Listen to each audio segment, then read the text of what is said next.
80 পৰা 90% বেমাৰ মানুহৰ যে হয় তাৰে মেইন কাৰণটো হৈছে আপুনি বা মই নিজে আপুনি মানি লয়নে বাৰু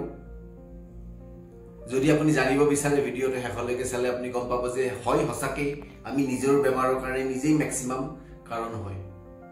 তো নমস্কাৰ মই ডক্টৰ হিমাংশু বৈশ্য আপোনাক আজি এটা বহুত তৃপ্তি ভৰা ভিডিও আনি দিছো যেটো ভিডিওৰ দ্বাৰা আপুনি যথেষ্টখিনি জ্ঞান আহৰণ কৰিব পাৰিব আৰু ভিডিওটো চাই ভাল লাগিলে লাইক কৰিব আৰু ভিডিওটোৰ পৰা যদি আপুনি কিবা উপকাৰ হোৱা বুলি ভাবে অন্যক আপুনি শেয়াৰ কৰিব তো কথা হল শৰীৰত 80 পৰা 90% বেমাৰ হয় কিছুমান ভুল খাদ্য সেৱন কৰাৰ কাৰণে আৰু তাৰে কাৰকটো হৈছে আপুনি বা মই নিজে ভুক লাগা নাই বস্তু দেখিছো খানা এটাত গৈছো পাৰ্টি এটাত গৈছো কিন্তু ভুক লাগা নাই দেখিছো কাৰণে জিভাৰ পানী পৰিছে কাৰণে খাই দিছো ৰাতিপুৱা হওক বা ৰাতি হওক জধাই মধাই যেটো বস্তু আমি খালি পেটত খাব নালাগে তেনেকুৱা বস্তু খাইছো ৰাতি হোৱাৰ আগত যেটো বস্তু খাব নালাগে তেনেকুৱা বস্তু খাইছো খুব গধুৰ বস্তু খাইছো যেটো বস্তু আমাৰ শৰীৰত প্ৰয়োজন নাই চেনি বেছি খাইছো ময়দাৰ যিবিলাক বস্তু যেনেকৈ আপোনাৰ পেটিস পপ এইবিলাক যিবিলাক ময়দা দি বনাই খুব টেষ্টি হেবোৰ খাইছো যাৰ কাৰণত আমাৰ শৰীৰত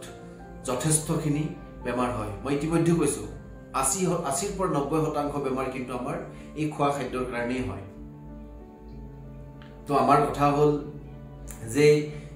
যেতিয়াই জি পাও জধাই মধাই আমি বস্তু সেৱন কৰাটো বন্ধ কৰিব লাগে ইতিমধ্যে আমাৰ আগৰ কিছুমান যিবিলাক ইউটিউবাৰ তেওঁলোকে কৈছে হেলথ ৰিলেটেড ভিডিওজ বিলাক যে বনাই তেওঁলোকে কৈছে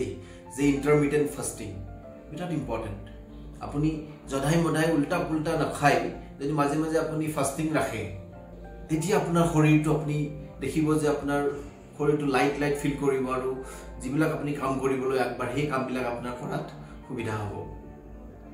তাৰ উপৰিও আৰু এটা কথা যে অধাৰণীয় বেগ যিবিলাক আমি বেগ ধাৰণ কৰিব নালাগে যেনেকৈ আপোনাৰ পেছাব লাগিছে ৰখাই থব নালাগে ইমিডিয়েটলি গৈ পেছাব কৰিব লাগে পায়খানা লাগিছে কেতিয়াও ধৰি নাৰাখিব ইমিডিয়েটলি পায়খানা কৰিব লাগে কাৰণ এই যিবিলাক আমাৰ অধাৰণীয় বেগ থাকে এইবিলাক ধাৰণ কৰি ৰাখিলে আমাৰ সেই বস্তুৰ পৰা আমাৰ কিছুমান বেমাৰ আহিব পাৰে আপুনি বিশ্বাস কৰক যদি আপোনাৰ নতুনকে বা পুৰণা হলে যদি আপোনাৰ গাঁঠিৰ বিষ হৈ আছে হাতৰে হওক ভৰিৰে হওক যদি গাঁঠিৰ বিষ হৈ আছে আপুনি যদি পেটটো ভালকৈ ৰাখিব পাৰে তেনেহলে আপোনাৰ গাঁঠিৰ বিষতো আপুনি যথেষ্টখিনি আৰাম পাব আৰু পেটটো ভাল ৰাখিবৰ কাৰণে কি কৰিব লাগিব খোৱা লোৱাটো আমি ঠিকমতে খাব লাগিব জধাই মধাই আমি খাব নালাগিব পাৰ্টি এটাত গৈছো পাইছো জধাই মধাই আমি খাব নালাগিব যিখিনি প্ৰয়োজনীয় বস্তু আমাৰ শৰীৰৰ কাৰণে লাগে সেইখিনি খালে হ'ল পায়খানা লাগিছে ইমিডিয়েটলি আপুনি ষ্টুল পাছ কৰক পেছাব লাগিছে ইমিডিয়েটলি পেছাব কৰক যদি পেটটো আপুনি ঠিকমতে ৰাখিব পাৰে আপুনি জানিব যে আপোনাৰ শৰীৰ সদায় সুস্থ থাকিব সদায় আপুনি কাম কৰাৰ কাৰণে আপুনি আগবাঢ়ি যাব পাৰিব মনটো ভালে থাকিব নহয় জানো ৰাতিপুৱা যেতিয়া আপোনাৰ উঠিকে পায়খানা হ'ব গা ধুব কিমান ভাল লাগে শৰীৰটো হয় নে নহয় তো সেই কাৰণে আজি এইটো এটা মেছেজ আনিলো যে উল্টা পুল্টা এনেই পালেও বস্তু আপোনালোকে নাখাব নিয়ম নীতিত চলিব ইন্টাৰমিটেন্ট ফাস্টিং মাজে মাজে আপোনালোকে কৰাটো খুবেই প্ৰয়োজন ফ্ৰুটছ খাব পানী ঠিকমতে খাব পানী কমকৈ কেতিয়াও নাখাব তেনেহলে দেখিব আপোনাৰ জীৱনটো একদম শান্তিময় হৈ যাব মানে ৰোগমুক্ত থাকিব পাৰিব আৰু আপোনাৰ কামত সদায় মন আগবাঢ়ি যাব তো এইটো এটা ইম্পৰ্টেন্ট মেছেজ আপোনালোকৰ মাজত আনিলো ভাল লাগিল যদি লাইক কৰিব শেয়াৰ কৰিব আৰু মোৰ ইউটিউব চেনেল যদি সাবস্ক্ৰাইব কৰা নাই সাবস্ক্ৰাইব কৰিব থ্যাংক ইউ ভেৰি মাচ